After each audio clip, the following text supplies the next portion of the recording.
Good morning. Welcome to the Commissioners' meeting, Bucks County Commissioners' meeting, October 19th, 2022. We're going to begin with the salute to the flag, please. Pledge allegiance to the flag of the United States of America and to the republic for which it stands, one nation, under God, indivisible, with liberty and justice for all. Okay, thank you. We have a couple presentations to start off our day. We're going to begin with Michelle Miller and her son Chase, and also some volunteers from the Bridge Clinic. Good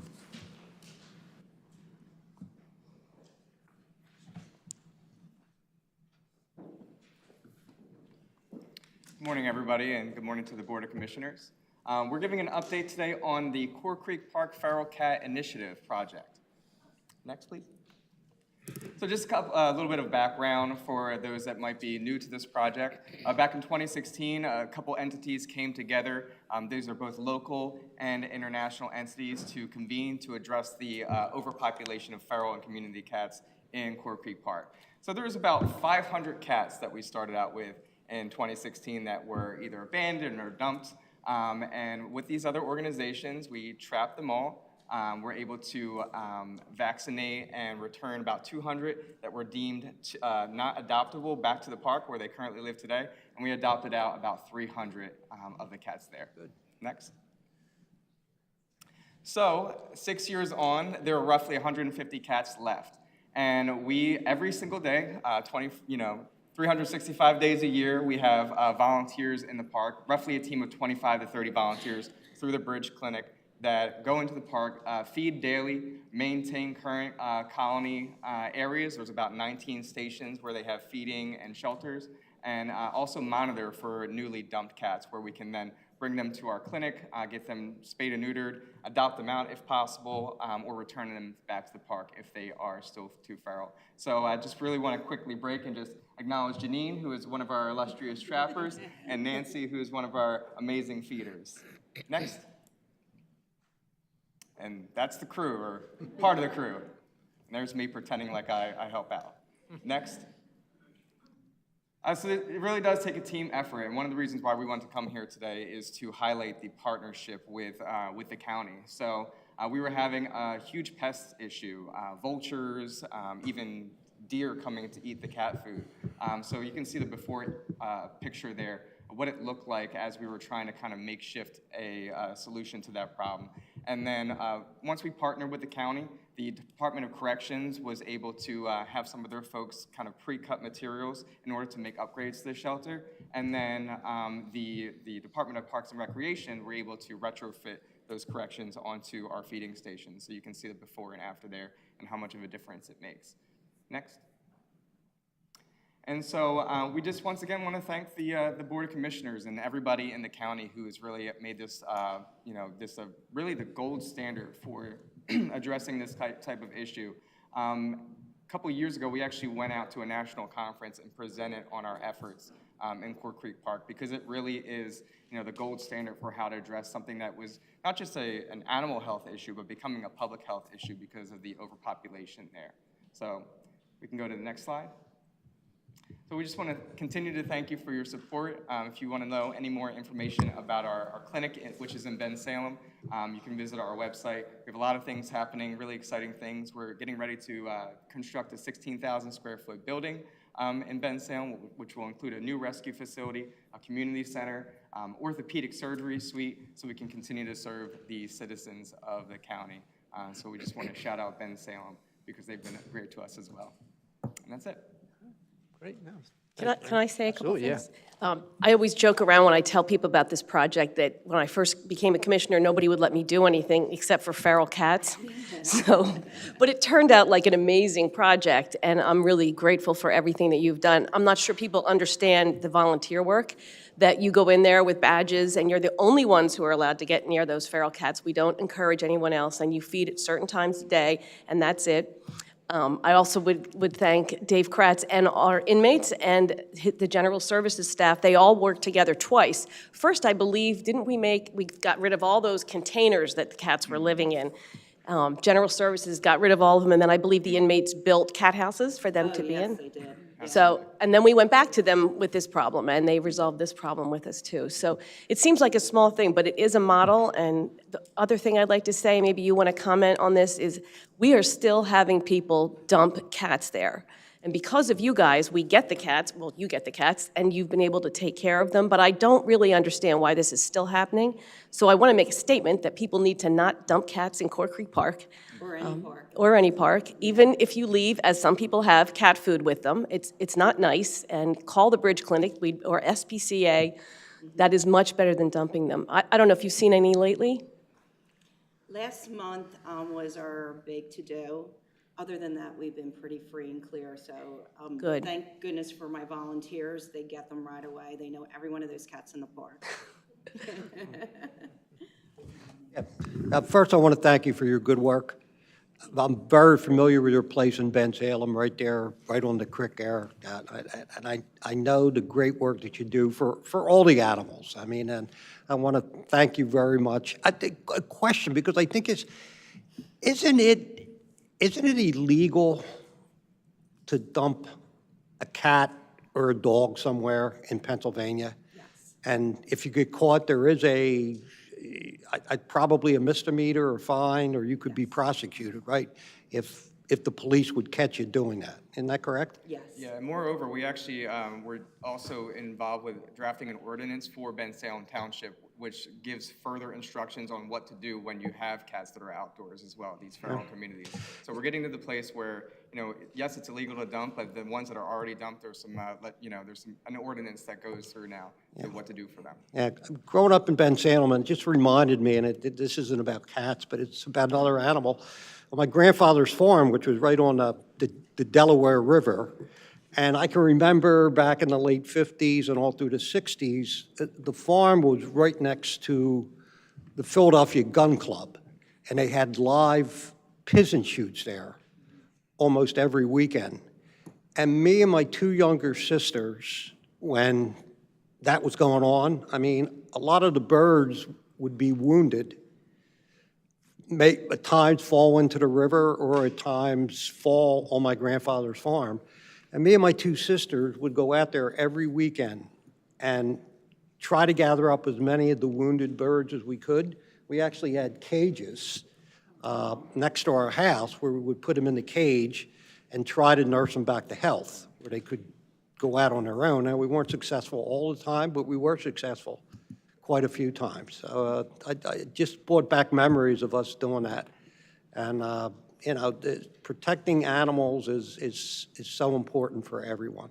Absolutely. The cruelty to animals should not be tolerated anywhere, not in Bucks, not in Pennsylvania, not anywhere in the country, because it is wrong, it is disgusting, and it is shameful. So thank you for what you do. No, thank you for your support. Thank you, Commissioner Marseglia especially. No, thank you. Yeah, and we do have something for you and your volunteers. I'm going to ask you to come up here and take a picture, but we're giving each of you, and also the box in the back for your volunteers, from the Tile Works. Everybody gets a cat tile. So this was Commissioner Marseglia's idea. It's a great one, obviously. It's just a small token of our thanks.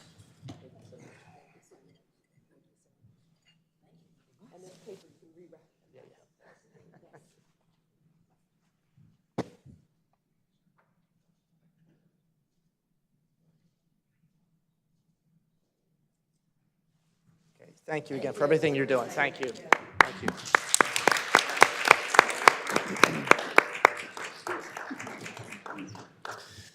Okay, next presentation is Human Services Appreciation. I see our Director of Veterans Services, Tim Wynn, coming up. I see our Director of Human Services, Rachel Neff, weaving her way through the seats. Oh, she's not coming up. Okay. It's all you, Tim. Good morning, everybody. I have a couple updates, first of all, on our office. A couple things that are moving around. There's a lot of moving parts right now. We're currently under construction, so we're up in 410 or the law library.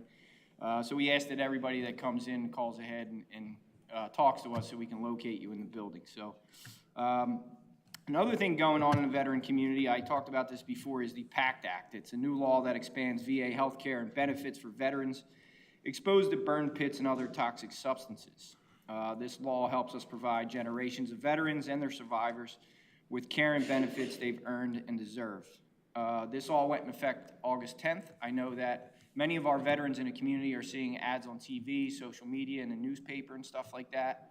I just want the veteran community to know they need to call our office first. They need to speak to us. They need to speak to accredited service officers who are going to point them in the right direction. So be mindful of who you're talking to when it comes to your benefits. Please reach out to the county office when it comes to issues revolving around the PACT Act. We have a ton of information on our website for the PACT Act. There's an overflow of information out there. Don't let all the information spin your head around. Call us. Secondly, our van is up and running and transporting veterans to the VA hospitals in Philadelphia and Coatesville, as well as the Saraceni Clinic in Horsham. Again, check our website for the schedule and pickup locations, and simply call our office for a ride. We are here to support you and get you to your VA appointments. And lastly, I want to highlight a situation we had in the lower end with a veteran. I want to highlight this situation because it was a group effort by everybody across the Human Services Department. They all came together to help this man. Originally, code enforcement was called out to an elderly veteran's home for what was overgrown trees and bushes around his property. Code enforcement actually called our co-responders program, which was the absolute right thing to do. Our co-responders program went out there and did an assessment of this gentleman's home. They discovered that his main drain in his home was collapsed. He had no running water inside of his kitchen or his bathroom. His toilet was inoperable, and he was living in some pretty bad conditions. This man was a Vietnam veteran. He served his country in Vietnam, and he was on a fixed income, and he just didn't know how to fix these issues that he had in his home. So our co-responders program stepped up, did the assessment, and called our office. So I reached out to the local plumbers union. They sent 2 retired master plumbers over to his residence. They used cameras to address the main drain issues. They installed all new faucets and relieved the kitchen sink of its clogs. The man now has running water, an operational toilet, a sink in his kitchen that works, and his quality of life has improved drastically because of the work that our team did. They did this over a course of a few weeks. We had groups of veterans go out on Sundays to clean up his yard, his property, around the house, so we could get code enforcement off his back. The neighbors were happy. They came out. They started to interact with him. One of the neighbors, in fact, gave him a haircut. He hadn't had a haircut in some time. And it's something that I'm new here, and I'll never forget when she sent me the picture of the man with his haircut. It was an absolutely, truly great feeling to see. And I tell this story to remind everybody that veterans have sacrificed so much, and many continue to struggle. With Veterans Day approaching, I ask that all of us make an effort to look out for our veterans. Assist where you think you can. If you want to help, give us a call and get involved. I definitely welcome that. I know that we cannot do this alone. It takes all of us. And I ask that everybody out there, please check on your neighbors, because there's people out there that are struggling. Commissioners, I just want to thank you for all that you do. I want to thank the Human Services Department, my coworkers, Rachel Neff, who leads our department. This was truly a group effort. It's a continuing effort. They've wrapped services around this man. Area of Aging has stepped up to continue to support this man. We're going to do all that we can. Please, if there's veterans out there struggling, call our office. Thank you. Thank you. Thank you. Great story. Thank you.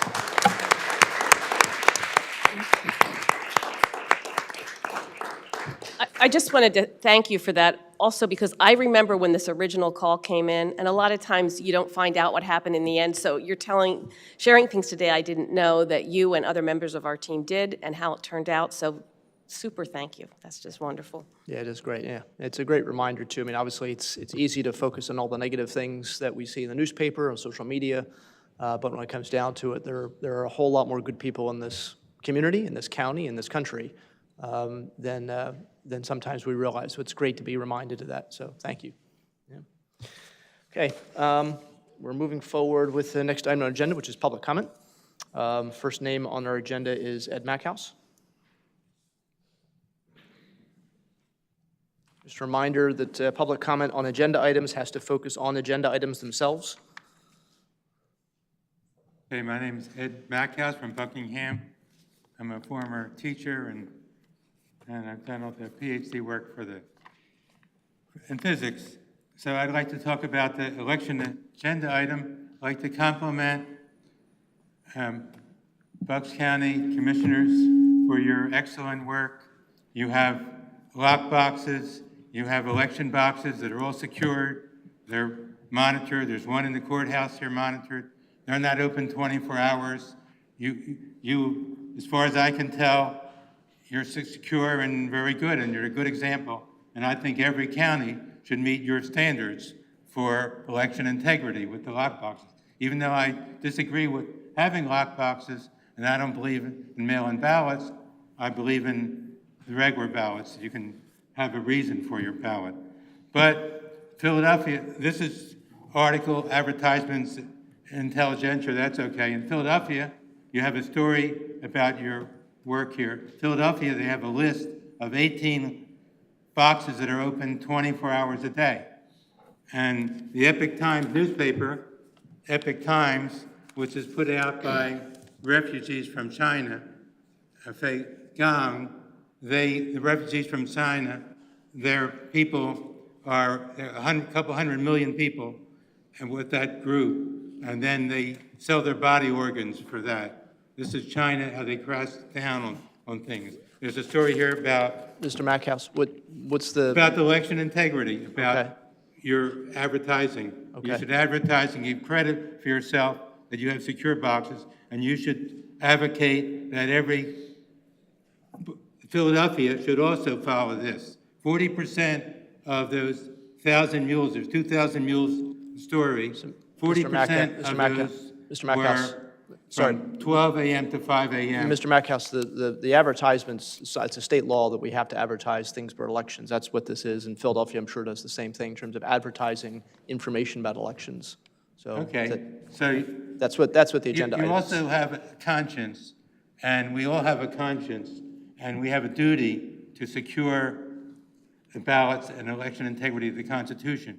Constitution is free speech, so we should not condemn people who question the evidence of a 40% of the ballots were submitted between 12 in the morning to 5 in the morning. So that's not statistically, and enough of those ballots were submitted to steal the election in the election integrity critical state. So I commend you for doing what you're doing, but I think we need in the Democratic Party more people with integrity like you to stand up for honest elections, and you should stand up for it too. Thank you. Keep up your good work, and hopefully other people will follow your example. Thank you. Thank you. Audrey Strine.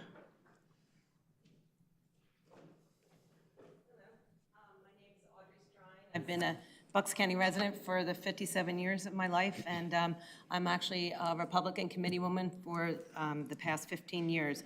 As far as the election and advertising, I just wanted to bring it to your attention. I'm not sure if you're aware, there's House Bill 34 that's going to be voted on the Senate at the state level, which will be bringing the ballots back to the precinct level to be counted, as far as making sure these provisional ballots that had been counted at the courthouse previously, that we had 7,000 ballots in 2020. So what I wanted to say is I want the public to be aware that this House bill is actually going to be voted on today. They can do it as swiftly as they did Act 77, and I just want you guys to be prepared for that it may very well pass today, that we'll be bringing these ballots back to the precinct, to the home base. So if somebody, we could, 67,000 provisional ballots throughout the state, that's a lot, and they could have been fraudulent.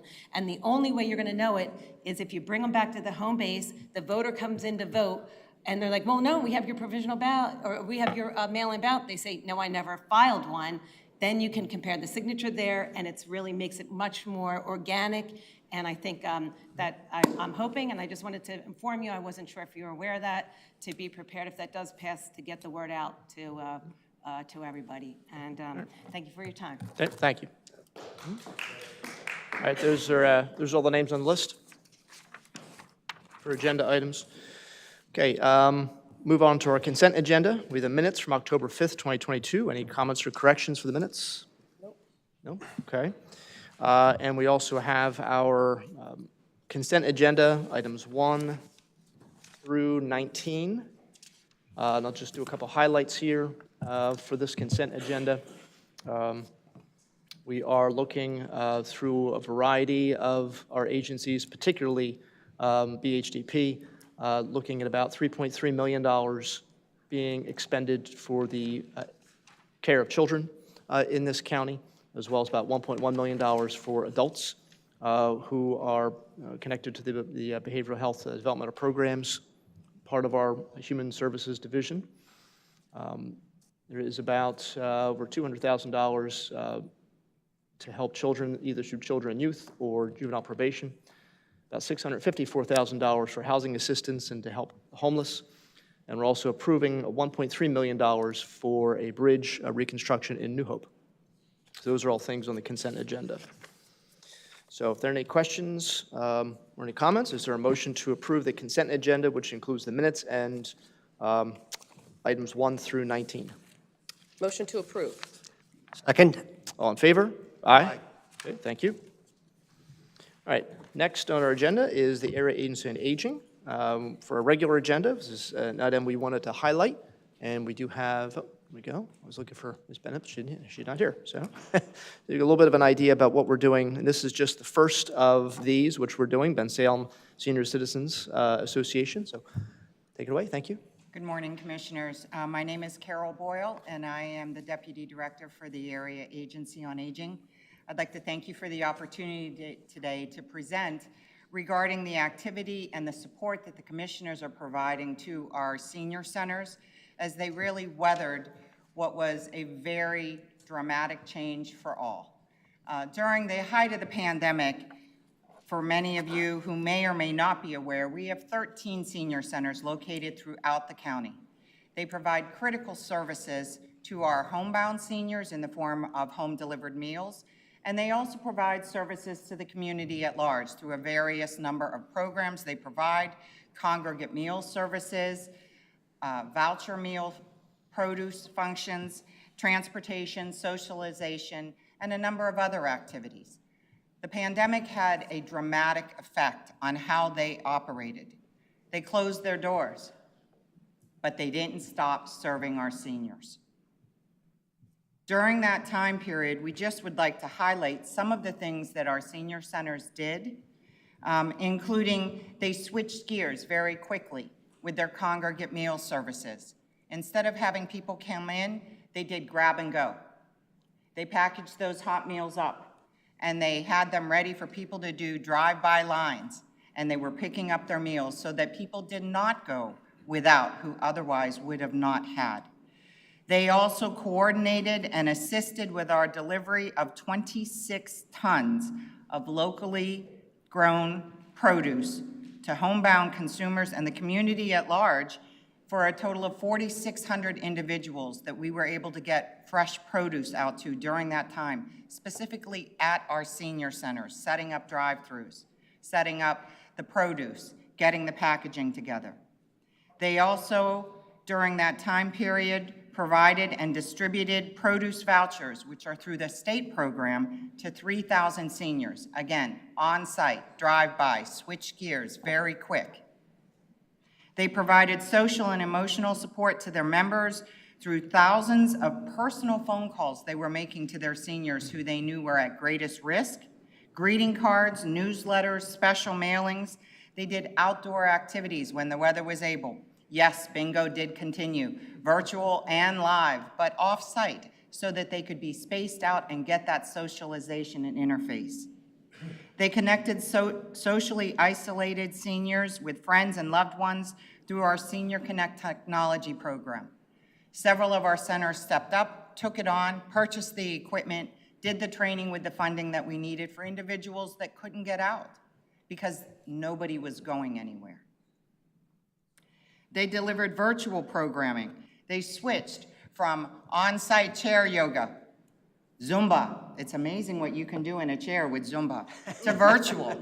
And they turned that on for their consumers, their members, and the public at large to continue to be engaged and remember that the senior center is there for them. They hosted COVID and flu vaccine clinics and continue to do so with over 2,000 doses served. They distributed 3,500 COVID test kits, and we distributed through them 1,100 COVID care packages when COVID started. That included masks, information in different languages, packages, papers, everything that was out there, and they got it out to their members, including going to their homes.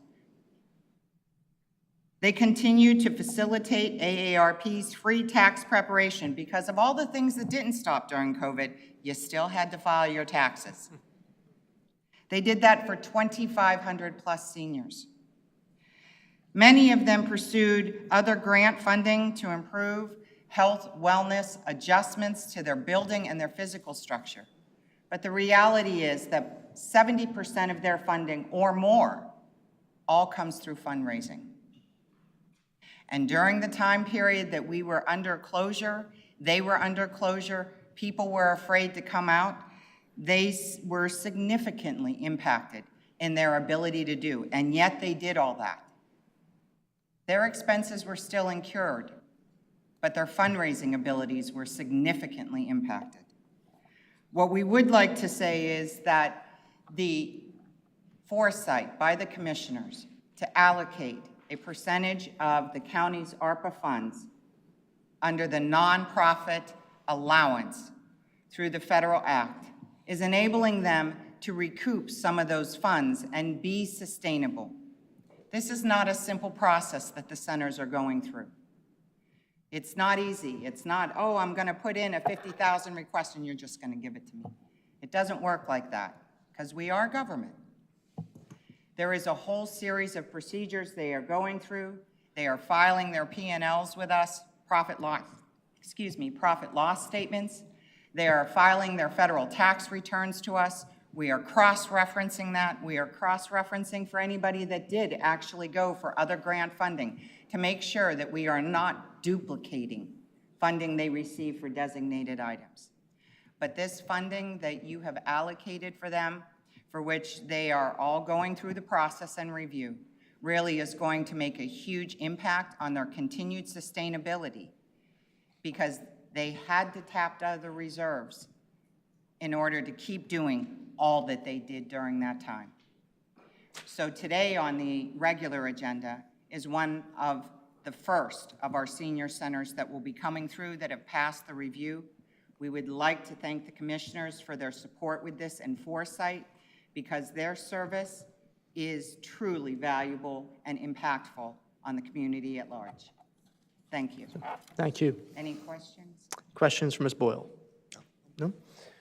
Thank you. Sure. And Ms. Boyle did a great job of explaining the benefits that the senior centers offer to the people throughout Bucks County, but she left out, understandably, the unbelievably difficult and challenging role our area agency on aging has in helping our seniors, as you heard a little bit with Mr. Wynn talking about earlier with the one veteran who's getting services now, but working with our senior centers and really designing the protocols for this ability to give funding to the senior centers, really kind of developing what's it going to look like, literally what's the form look like that we're going to give to these senior centers, what information do we need so that we can do all the checks and balances that Ms. Boyle referenced, and then having to review it all. And so I thank them for all their work. It's been in several months really of hard work, kind of designing a program to give funding back to these senior centers that were not able to do the fundraising they typically do. on top of everything else the Area Agency on Aging has to do every day. So I want to thank them for all their work, and definitely excited about being able to give some money back. Just to keep in mind too, for those that don't have a lot of connections to senior centers, don't understand necessarily what they do. You think about all their programs they run, the fact that they weren't able to get the funding they typically get. Keep in mind, they do have staff, most of them. They have directors and assistant directors and people who it's their job to work at senior centers. And a lot of their salaries and benefits are paid, a lot of it through fundraising. And so these senior centers were able to try and keep that staff employed. So while the work was still getting done, when a whole lot less money was coming in. And so they really have done an incredible amount of work over the past couple of years. One of the groups that's sort of unsung in terms of all the things that have been accomplished. So thank you again. So that's our regular agenda item, which is 20, to the Bensalem Senior Citizens Association, $50,772. Any questions? If not, is there a motion on that regular agenda item? So moved. All in favor? Aye. Okay, thank you. Budget adjustments, we have one. Mr. Buscola. Thank you, Commissioner. Adjustment number 13 for your consideration today for Workforce and Economic Development refers to agenda items 19B, C, and D that the board just approved on the consent agenda. This will recognize the 2022 revenue and expenses through each one of those grants. Okay, thank you. Any questions? If not, is there a motion to approve? So moved. Second. All in favor? Aye. Aye. Personnel actions on the commissioners list. If there are no comments or questions, is there a motion to approve the commissioners list personnel actions? So moved. Second. All in favor? Aye. Other civics, we have a few contributions. The Bucks County Heroes Scholarship Fund, $2,000.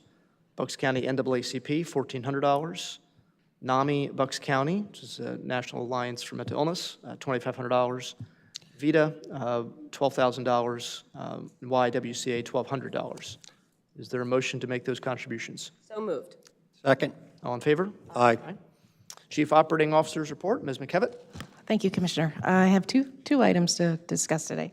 One is that while the personnel list is, our hirings are the largest I think we've seen in a probably a couple of years now. We are having a job fair on October 25th from 3 to 6 p.m. And it is specifically for corrections, emergency services, and jobs at the Neshaminy Manor home. This is our continued partnership with our Workforce and Economic Development staff, and also the Workforce Development Board and PA Career Link. They're hosting this at the 1760 Easton Road, which is in Doylestown Township. It's the Public Safety Center where Rich spends most of his time. And again, it's from 3 to 6 p.m. to try and fill those very difficult jobs to fill. And we hope that folks will hear this and participate in that job fair. And then secondly, I'm going to ask Rachel to come up to talk about the Drug Take-Back Day that is taking place on October 29th. Great. Thanks. Thank you, Margie. Good morning, Commissioners. And I'm here today filling in for Diane Rosati, who is our Executive Director of the Drug and Alcohol Commission. She's not able to be here. But what we wanted to do was announce that the National Prescription Drug Take-Back Day is rapidly approaching. So on Saturday, October 29th, from 10 to 2, there's an opportunity for all of our community members. We have 46 locations that range from Quakertown to Tullytown to Bensalem, where people can drive up and drop off their unused, unneeded medications. So this is an effort that our fantastic Bucks County Drug and Alcohol Commission has been doing for a number of years in partnership with commissioners, with law enforcement, with other community partners, and we're really appreciative of the people within that staff. I know Mallory Parati is a key individual, along with Diane Rosati, in organizing this and bringing it to life here in Bucks County. So we just wanted to ensure that everyone knew it was coming up, so October 29th. Up on the screen, you can see the 46 locations that people can drive up, walk up, and just drop off their unused medications. Another component to this year's medication take back, which I understand is new, is the Bucks Take Back Challenge for children. So if any community members have any children in their household and they want to fill out kind of like this little challenge, it's something that kids would kind of mark off like a bingo sheet. So you could have a conversation with a family member about the difference between candy and medication. You do a craft with a family member, you have a family dinner. And so kids can fill this out and they can actually bring it up to any of the take back locations. And it sounds like there's some fantastic prizes that the Drug and Alcohol Commission is giving out to any children who bring this up completed. So you can go on Bucks County Drug and Alcohol Commission's website, you can get one of these. You can post on social media as well, but you can also do the old-fashioned way of bringing it up and turning it into one of the law enforcement individuals and getting a prize. So again, we wanted to raise awareness that this is happening throughout the community. Thank you all, commissioners. I know that you support this each and every time. We do this twice a year, and we really appreciate your support. Thank you. Yeah, thank you. And that concludes my report today. Okay. Thank you. Solicitor's report. Mr. Khan? Thank you, Commissioner. Commissioner, I'll begin by reporting out the Board of Commissioners standing executive session that they conducted the day before the public meeting. So that was yesterday. The board met with staff and legal counsel to receive information as well as to discuss personnel matters and a pending litigation matter that had an upcoming settlement conference. I also will take this opportunity at the request of Commissioner Harvey to build on a report that was relatively brief back in March of 2021, about a year and a half ago, after the county successfully beat back a lawsuit. And with Mr. Miller's help, we'll provide some slides. We're always happy to report on good news, and so certainly when the county gets sued, we're happy to report that. As we've talked about before, we don't like to really talk about pending litigation outside of the courtroom until it's over. And so if we go back, if we could just make that a little bigger. We go back to, can we make that full screen, Randy?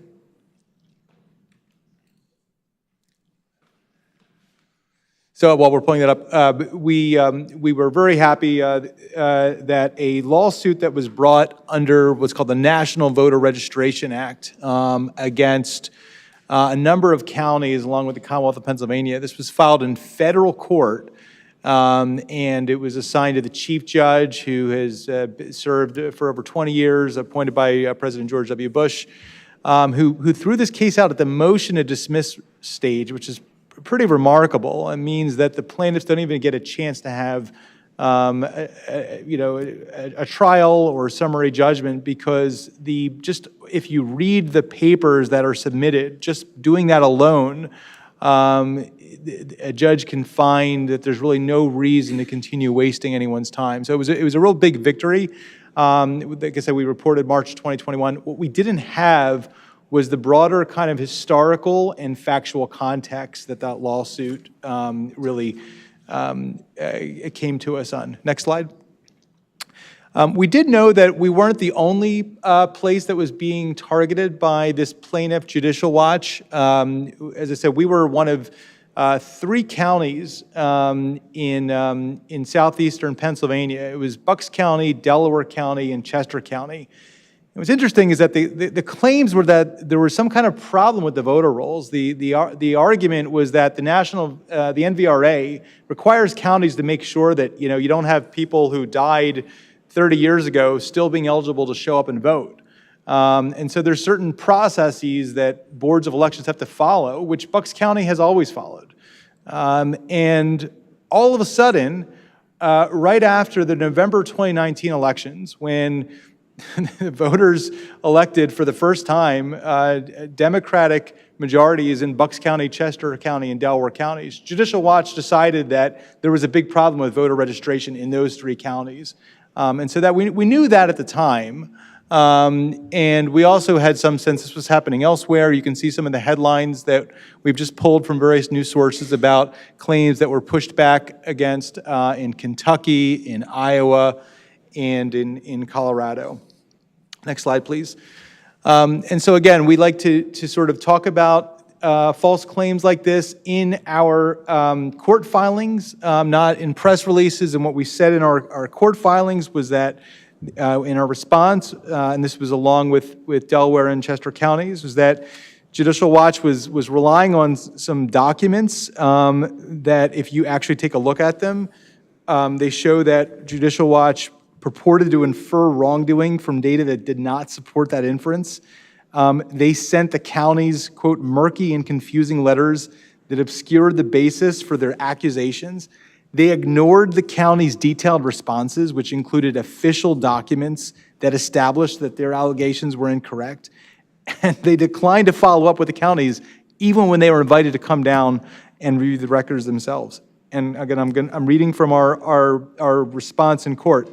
Quote, instead, Judicial Watch charged into this court in the midst of a pandemic and on the eve of an extraordinarily challenging primary election with allegations that are disproven by the very documents that Judicial Watch relies upon.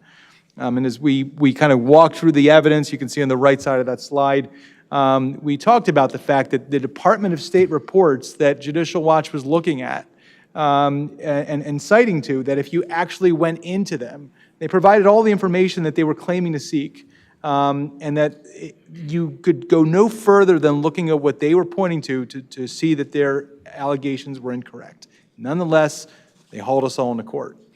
Next slide, please. So again, at the time, it was pretty obvious to anyone who looked at it. The local coverage, even before the judge weighed in, the headline was that the challenge doesn't add up. The judge's words, which were reported in the Washington Post, and again, local papers here, talked about an implausible theory. So we were very happy to see an end of that lawsuit, as we reported. Next slide. Of course, that wasn't the end of it. Judicial Watch, for whatever reason, thought that perhaps if they did some more saber rattling and made some more allegations claiming that there were just too many voters on the rolls, that perhaps the county would yield and agree to start removing people from our voter rolls, even though we have a process in place to make sure that we're not accidentally purging the rolls of people who have every right to vote and should not have their names removed. And so they got a pretty forceful response from the county that showed that we weren't going to back down. And we stood in solidarity with Chester County and Delaware County. And when they had a chance to, the judge gave them a chance to amend their complaint if they wanted to come back at bucks. And after receiving our letter, they decided not to do that. So what we knew at the time was that the lawsuit was completely bogus, that the allegations that they presented before the lawsuit and then after the lawsuit were baseless. And we didn't, other than that, know much about Judicial Watch other than they had this name which didn't seem to have much connection with what they were doing. However, I think the public has been starting to hear a bit more about who these folks are. And so while they sort of present themselves as a watchdog, we started looking at some of the sources who are watchdogs, Southern Poverty Law Center, Media Matters, and the media that have done extensive reporting on Judicial Watch and the people behind them. And so with that, we can start to go into some of what has been put out there. And again, this isn't our research, these aren't our claims, this is what we're simply sharing has already been reported elsewhere. Mr. Miller. So the kind of face of this organization is a guy named Tom Fitton. Again,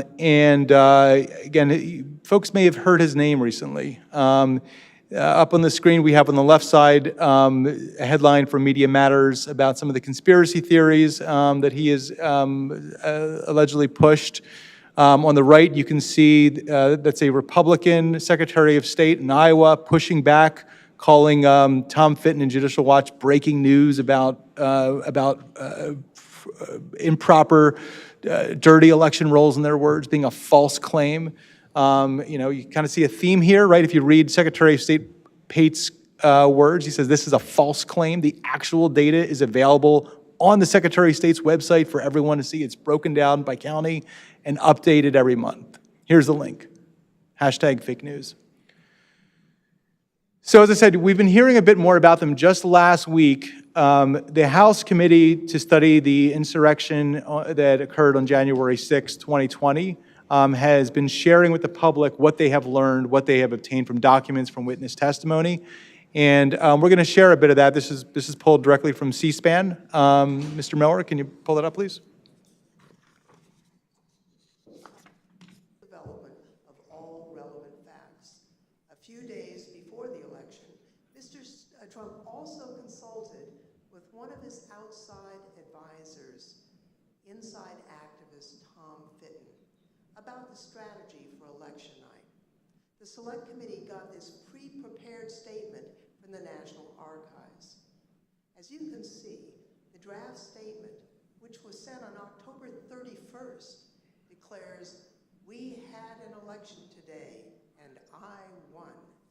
And the Fitton memo specifically indicates a plan that only the votes counted by the election day deadline, and there is no election day deadline, would matter. Everyone knew that ballot counting would lawfully continue past election day.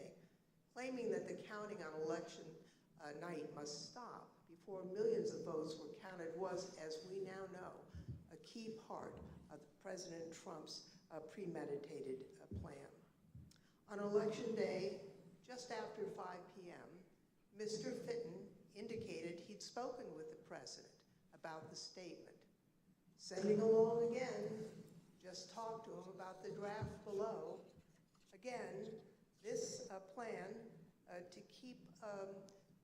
to declare victory was in place before any of the results had been determined. Thank you. Next slide, please.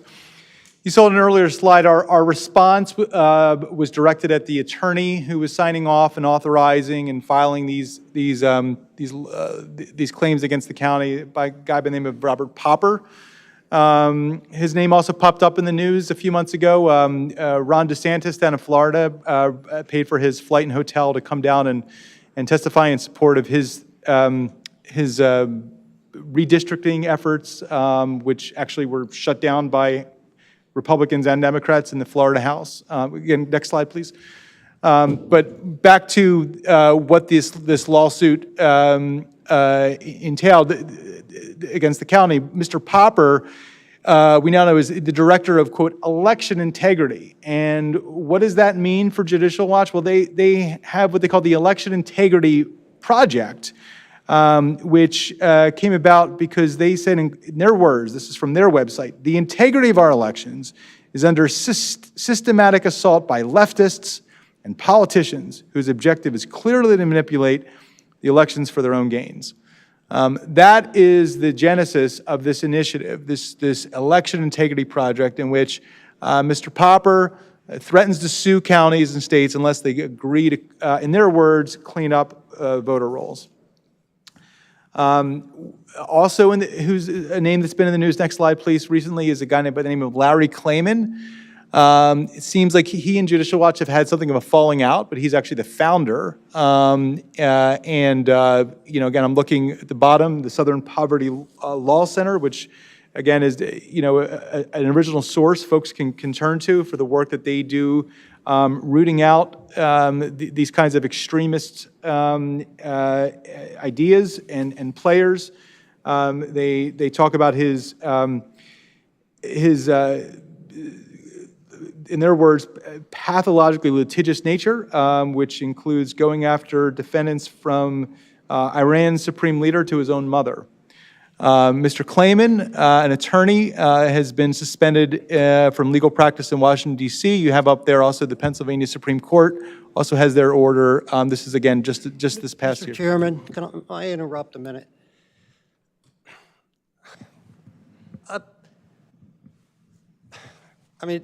I have not seen any of this presentation. I just found out that we were going to be doing something right before we started. And I've been very clear from the beginning about our Board of Elections and the safe and secure elections we have in Bucks County. Now, I understand the part about the lawsuit and wanting to bring that up and go into that, but I'm just kind of wondering a little bit at this Board of County Commissioners. I mean, what are we getting from going after the judicial watch? And I just don't see the point in how that relates to Bucks County and our Board of Elections. And the lawsuit is one thing, I can understand that.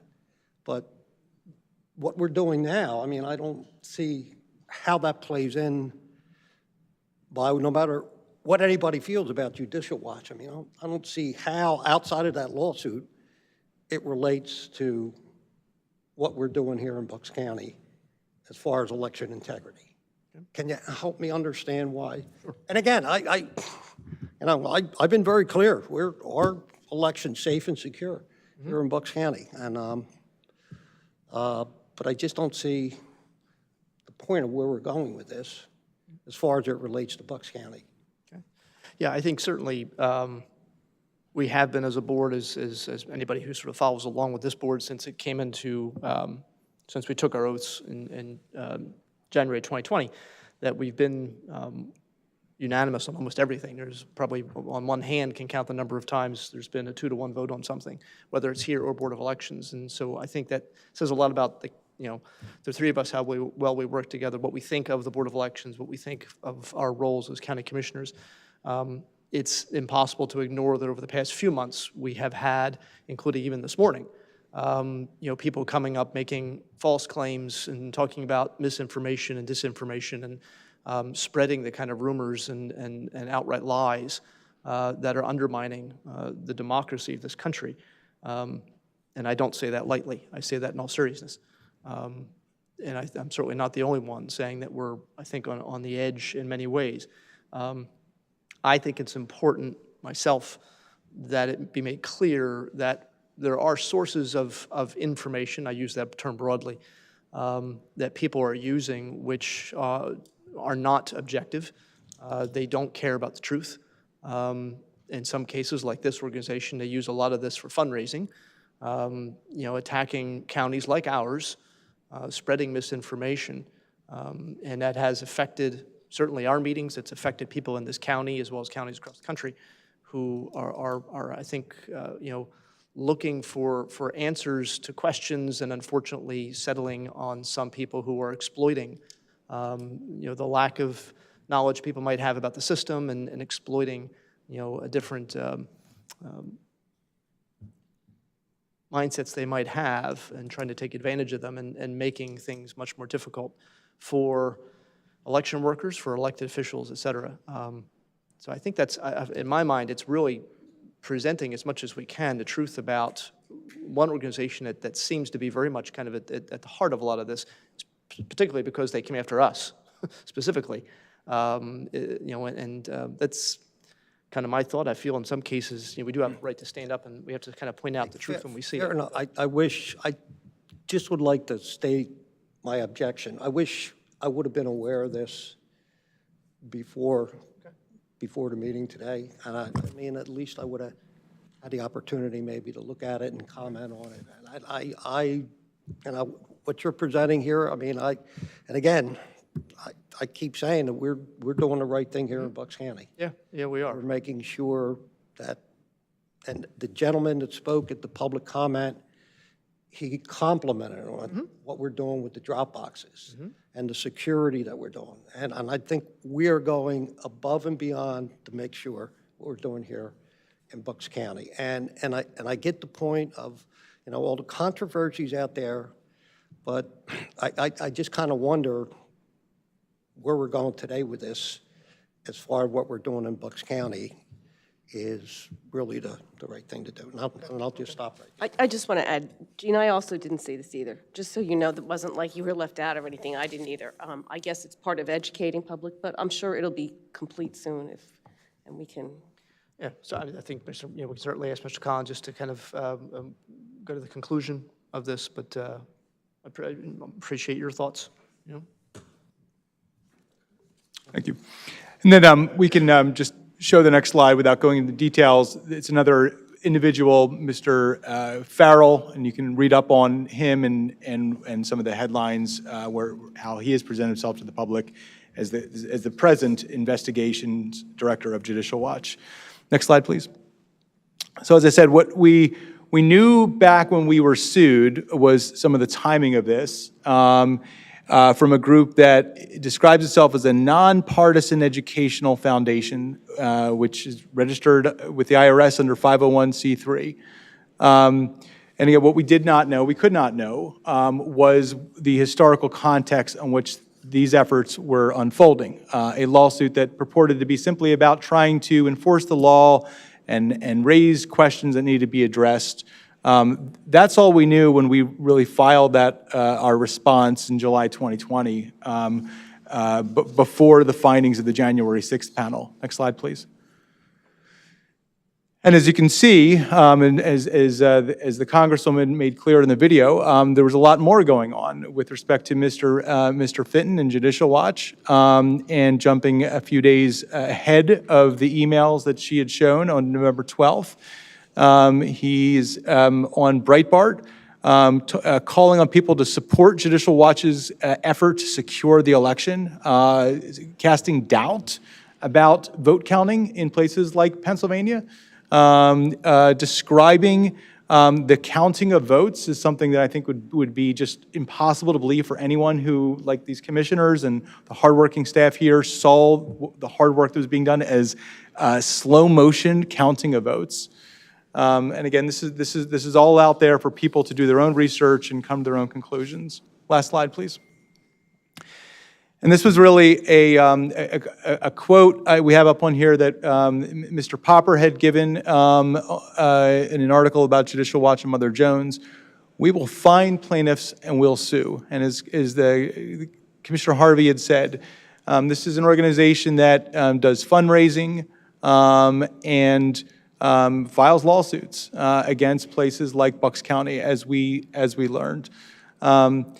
This lawsuit, which, as I said, didn't go to trial. It didn't even go to summary judgment. It was fortunately dismissed at the motion to dismiss stage, which is more or less the earliest stage it could have been resolved.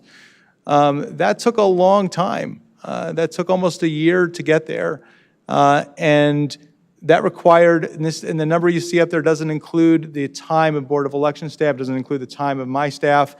That's just the outside counsel bills, almost $200,000 for a case that was implausible on its face. Commissioner Harvey, hopefully that provides more context and information, as you suggested, so that folks have an understanding of who this organization is when they make claims about Bucks County that are simply not true. That concludes my report. Thank you. All right, we'll move on to public comment. This is general public comment. Mr. Mackhouse.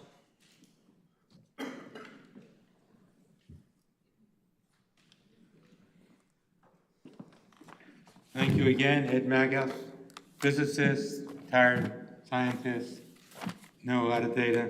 I compliment you again on election integrity in Bucks County. What I dispute is your defense of the election integrity, like in Philadelphia and Montgomery County. The movie 2,000 Mules shows 1,000 mules active in Philadelphia and Montgomery County. The suit through the vote in Georgia, all the claims against Judicial Watch, I think your anger at that is because they sued you. I think you were sued for the emails, the cover-up of the teachers union, Shapiro, who sued the mother, Jamie Cohen Walker, who won in Supreme Court in Pennsylvania, Democratic Supreme Court against Shapiro for shutting down their schools for 2 years, especially in the Democratic areas. So retarded the students for 2 years. The SAT scores are at a 30-year low. Shapiro, I heard him speak, says he doesn't want the test scores. Should get people to college just based on wokeness. I think that in Philadelphia, like I said again, there was over 800 people arrested. Only 6 were charged. They were the policemen. They used these mules to steal the election on the January 6th. And for these mule things, the average mule gets $10 for every ballot. There's like 240 visits to a ballot box and about 2,000 ballots in the boxes. So there's about 10 ballots where only one person's supposed to vote and drop a ballot box. So the videos, the evidence is overwhelming. So I'm sorry you're trying to defend the independence. Audrey Strine.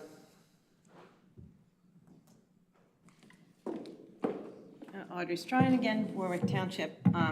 I just want to make a note on the presentation you just did. I'm offended that you're using taxpayers' money to wield a leftist agenda, and the inflection in your voice was really not to inform but to push an agenda. I'm just going to state that's my personal opinion. And the Southern, if you're attacking Judicial Watch, the Southern Poverty Law Center is a racist organization that has a RICO suit against them for labeling anybody they disagree with opinion as a hate group. So I'm just clarifying that. I do want to ask, with the electronic poll books too that we have, how are signatures going to be verified, and how do we know that the person actually filling out the mail-in ballot was the person that actually should have been filling out the mail-in ballot? And you know, and that where this House Bill 34 I was just speaking of, anybody that's listening out there, please call your senators ASAP to get them to vote on that, because all of this intricacy of figuring out who's who will be simplified by bringing all the ballots back to the local precinct where the voter is. And I know my people, I would know most of them that come in, and I would know if they, or you know, if it was them or somebody else impersonating it. And there, you know, and to joke about that there was fraud is ridiculous and an insult to the voters out here in this state. There was 270,000 ballots that were delivered by the mules that are documented on there. They may not, listen, you're suppressing Bucks County, you are suppressing information to the voters. That's why Philadelphia is relevant in this situation. I just have to clarify that. And to insult the voters here and use this platform to claim it's Bucks County, you're wiggling all this in there, using the Judicial Watch lawsuit to push your own agenda, and we're all more wiser to it. And that's all I have to say. Thank you. All right, Commissioner comments. Commissioner DiGirolamo. Oh, Commissioner? Yeah, sorry, Commissioner comment. Yep. Public comment? Yeah, that was it. Let's see how much trouble I can get into. As far as these ballot boxes go, and again, I think we're doing the right thing here in Bucks County as far as the ballot boxes go. But just expanding on that, and I know some of the comments that you have made in Philadelphia and some of the other counties, the problem is Act 77, which was passed when I was up in Harrisburg, the last year I was there. And again, I'm going to go back to when the bill was passed, which was in June of 2019. It was an agreement between the governor and the Democrats and the Republicans. That's the act that created the mail-in voting and all the other things, the signatures, the dates not on the envelope, the ballot boxes. There was a lot of unclarity in the bill. The Republicans in the House all voted for it. There was only one no vote in the House, and in the Senate, every Republican senator voted yes. In the House, there was only one no vote. I voted for it. I don't know if I was that crazy about it, but I'll tell you, I had a bill that was going to give the counties a substantial amount of money to pay for the new voting machines. And I think in Bucks County, I forget what it was 50 or $60 million. Diane, maybe you remember, but it was somewhere in there that Bucks County was going to get to help pay for our new voting machines. I had a standalone bill that was going to do that and had broad bipartisan support to give the House members and the Senate members money for their county. Broad bipartisan support. So you know what happened to my bill? Guess what happened?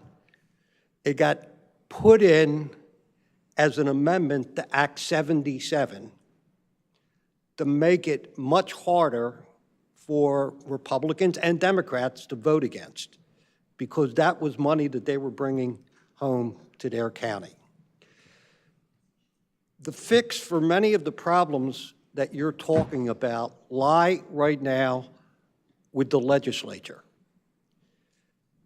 They could fix the ballots coming in with no date or the wrong date. They could fix the signature. They could fix the ballot boxes by saying, yes, we're going to allow them, but only so many, maybe according to populations, and they're only able to be open certain times, and then maybe they need security, like we do in Bucks County, or some type of security. The legislature could fix many of the problems right now that are floating out there that are causing a tremendous amount of controversy and a tremendous amount of pain for commissioners like the three of us, Democrat and Republican, all across Pennsylvania. We're stuck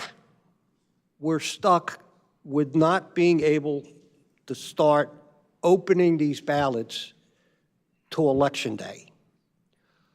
Almost every other state in the country that have these types of ballots allow their boards of elections. Almost every one. I think Pennsylvania is one of only three. I think Michigan is one, and there's one more that are similar to Pennsylvania where we can't open the ballots up before Election Day.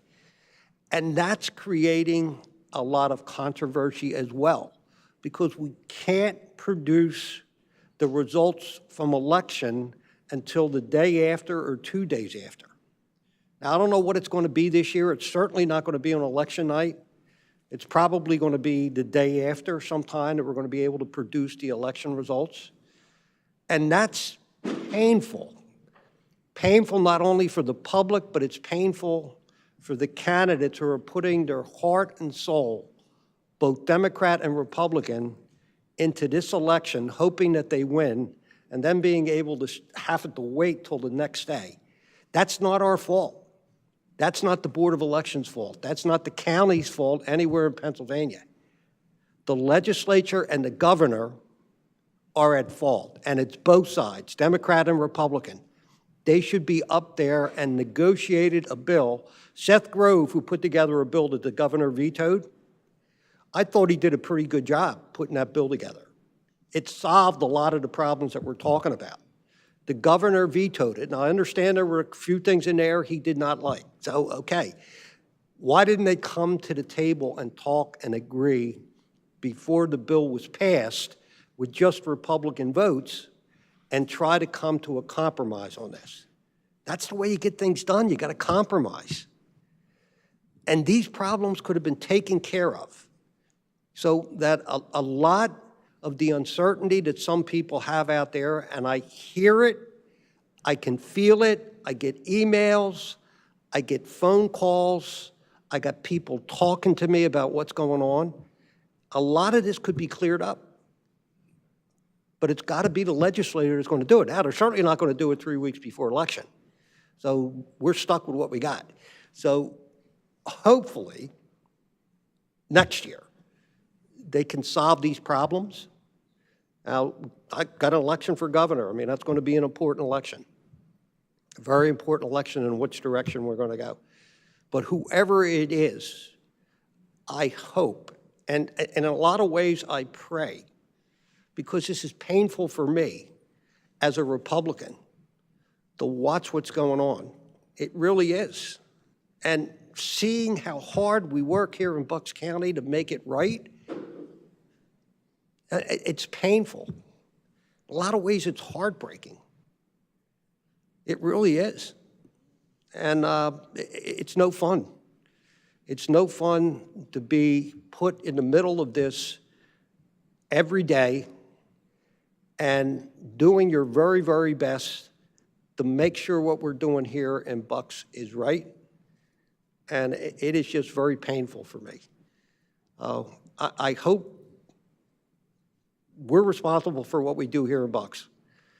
I hope the legislature, and they're good people we have in Bucks on both sides, Democrat and Republican, and I think they all want to be able to get something done. So I'm hoping that as we move into next year, it's not going to happen this year. I've been on the governor's election integrity task force, CCAP task force. I mean, I've been on all these groups and trying to convince, and much of it has been to try to convince the legislature to come up with something. And it just hasn't worked so far. And it's a shame. It really is. It's a shame for everybody, all the voters, Democrat, Republican, Independent. It's a shame for everyone that this has to continue to go on because there's no need for it. There really isn't, and it shouldn't be happening. Thank you, Mr. Chairman. Thank you. Commissioner Marseglia? First of all, thank you, Commissioner DiGirolamo. I agree with everything he said. I do need to clear one thing up because it's been repeated at several meetings. The show 2,000 Mules has been completely and utterly debunked by every nonpartisan and bipartisan reputable source. The guy who made it, Dinesh D'Souza, who's a longtime conspiracy theorist, actually committed federal election fraud. He even pled guilty to doing it, but then he was pardoned by Trump, and after that, he kind of paid him back by making that movie that, and I watched it, it's clearly not true, it's almost laughable. Having said that, the last thing I wanted to say was just to everybody to be careful out there. There's a lot of deer out. I had one almost hit me today, closest I've ever come, and I just want you to all drive safely, be careful, don't text because there's deer all over and that distracts you even more. So stay safe. Okay, thank you. Certainly, as was said earlier, and I think Commissioner DiGirolamo's comments, he's made very similar speeches really now for several years, and I know that he talked about getting in trouble, and you know, certainly Commissioner Marseglia and I are conscious of the fact that there are people within his own party who don't always like the things he says. But you know, and that's certainly true of Commissioner Marseglia and I in our party as well. So we have that in common as well. We talked about compromise, and certainly government, he's 100% right, government can't function without compromise. And unfortunately, there's been a lot less of that over the past couple decades. Social media, cable news networks, people being more isolated and tribal has really kind of restricted how much compromise you get because you don't necessarily see the value in it. If everybody who's in your ear is telling you how awful the other side is and don't listen to them and they're all liars. But you know, we know that's not true. We try to show that as much as we can. The one thing I know we cannot compromise on is the truth. And unfortunately, that happens too often. You know, there's been now for several years a lot of attacks on political correctness. You know, and I certainly think that there is a political correctness that has gone too far, and it's not about how we address people who are different gender or orientation or race or creed. That doesn't have anything to do with it. It's not about not using the R word, as people will know what that means. You know, if you don't, you should. You know, avoiding things like that. That's not the political correctness that's damaging this country. The political correctness, I think, that's damaging this country is our lack of willpower when it comes to facing up to people who are stating things that are just blatantly untrue, who are just lying. And certainly we say, well, everyone's entitled to their opinion. But opinions are based in information. They're not based on supposition, they're not based on rumor, they're not based on a website that you happen to like because it tells you how smart you are. You know, opinions have to have some basis in fact. And certainly you can discuss different angles and different perspectives, and certainly something I did for a long time as a social studies teacher, is talk about different ways to see different things, evaluating historical events, historical figures, and deciding, what was good, what was bad, because in history, it's rare, except for obviously a few obvious cases and people like Adolf Hitler and Joseph Stalin. It's kind of rare to find someone who's purely bad or purely good. There's always some aspect that you can debate, and that's true in our own country. So we have to make sure that we're talking about fact.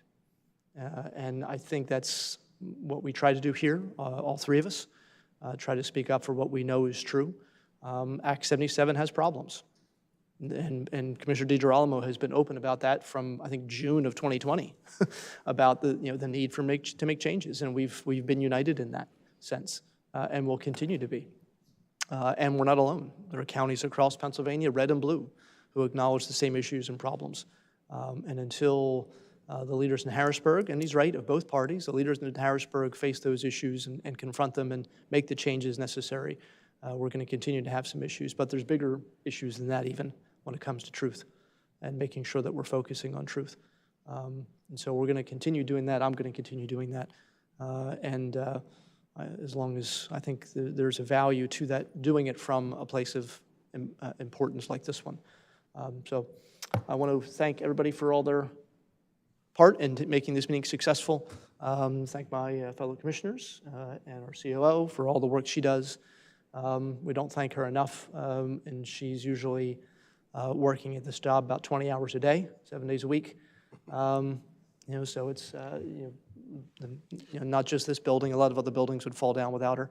But we have a lot of good people who work in this county, row officers and staff and our department leaders and division leaders, et cetera. So thank them for everything they do day in, day out to make this county work every single day. So with that on. Chairman, can I have one more minute? Sure. And again, this is an observation on the election that's going on right now. And I've been talking about this for a while. These ads that are appearing on TV, and there's some statewide, but there's an awful lot countywide on both sides, Democrat and Republican, on people that are running for state office. And they're terrible. They're getting so personal. When I first ran in 1994 for the State House, I raised $7,000, $8,000 and put out a couple of mailers with a picture of me and my family on the front. And my opponent did basically the same thing. And there was no negativity involved, and it was like that for the longest time. And then about 10, 12 years ago, it started getting very negative and very personal, and it's getting worse. It's getting worse. And I'll tell you, the biggest problem is the amount of money that's being raised by these nonprofits, these 501c3, 4, 5s, there's a whole bunch of them out there. And it's called dark money for a reason. It's called dark money because these groups can put together these commercials and mailers, and they do not have to publicize where the money comes from. They can hide where their donors come from. And that is just so wrong. As candidates, you have to file reports, and you got to put every penny that you get and where that money comes from. These 501c3, 4, and 5, they don't have to do that. And so they can hide their donors. There is no limit on how much they can make, and these groups are federally protected. It's a federal law that governs what they can do. And it's just getting worse and worse and so negative. And I'll tell you what, and I've said this before, I am afraid that we're going to come to a time, we're here already, because I've seen it already, that good people that want to do the right thing by holding elected office are going to decide they're not going to want to run because they don't want to put themselves and their families through all this negativity. I mean, just look what's happening in Bucks. I mean, they're bringing up things that happened 20, 25, 30 years ago. They're finding little things that a person did. Nobody's perfect.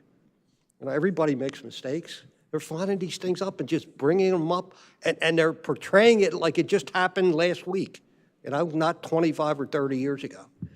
So we need to get this dark money out of these campaigns. It's not going to be easy. And boy, I wish we could get back to a time when things were more civil on both sides and we stuck to issues. You know, issues are fair game. I mean, if a person makes a statement on an issue or says, I'm this or I'm that or I'm pro-life or pro-choice, issues are fair game. But the way they're being portrayed as personal and going after people, not only the candidates, but their families as well, it's just completely out of the question.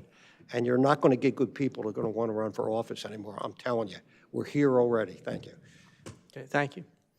All right, with that, entertain a motion to adjourn. Second. All in favor? Aye. Thank you.